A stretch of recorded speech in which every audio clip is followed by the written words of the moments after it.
Considering the question of the most romantic object here at Sir Walter Scott's Abbotsford was a conundrum that left me simply spoiled for choice. So many of our objects are fundamentally linked to the life's journey, inspiration, and literary output of one man, displayed in a complex and intensely personal memory map of associations that very much defy time and geography.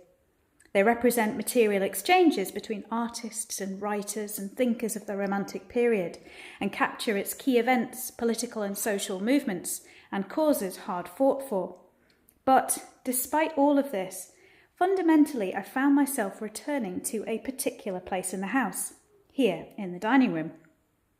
Now, this isn't my favourite spot in the house, but it is a place intensely charged with everything that I consider to be romantic. We're standing at the far end of Scott's dining table, which has been lovingly crafted from Drumlanrig estate oak, and it's flanked by the surviving Gothic Revival chairs that Scott had designed by his own brand of Horace Walpole's Committee of Taste. Though the wooden panelling has been bleached and the ceiling painted, and we've lost Scott's original crimson wallpaper, the aspect of this room would have always bathed it in light, particularly in the afternoons and early evening.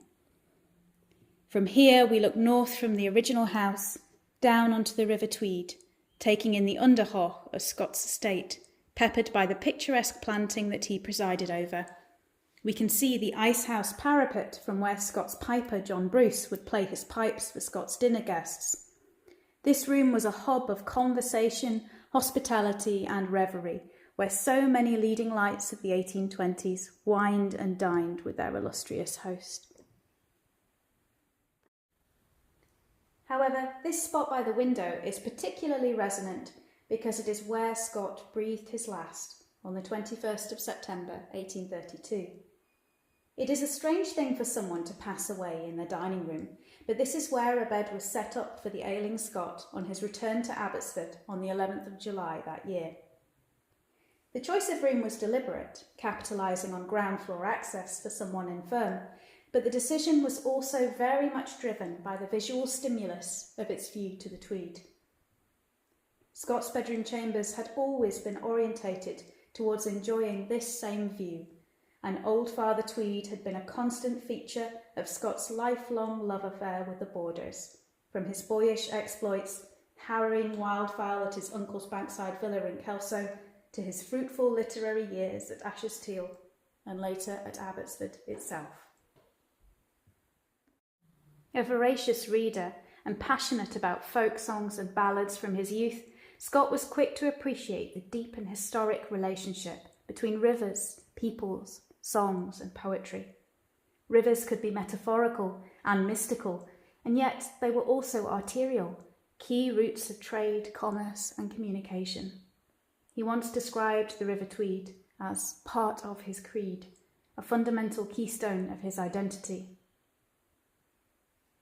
In returning his focus to the Tweed and this particular view of it in all its majesty, Scott had come full circle as he faced the end. In those final weeks, as August rolled to September and his capacity for garden excursions in the bath chair with family members and household staff dried up, Scott's good friend, the historical painter William Allen, arrived to capture in preserved images what John Gibson Lockhart had realised was a hugely important moment for the history of Abbotsford and the legacy of Scott, after which point his father-in-law's precious interiors might never be the same again. In Allen's resulting watercolour of the dining room, a faint ghost of Scott appears in the bed. A shaft of sunlight from no obvious source meets his brow. There are a number of accounts from those who attended Scott in those final days and hours, the most famous of which is Lockhart's Memoirs, considered one of the most influential biographies in the history of the genre. Romantic sensibility defines it, and the scene of Scott's death here in this room captured the imaginations and the hearts of a generation of readers. It was so quiet a day that the sound he best loved, the gentle ripple of the Tweed over its pebbles, was distinctly audible as we knelt around his bed. 19th century visitors flocked to see the space as described by Lockhart.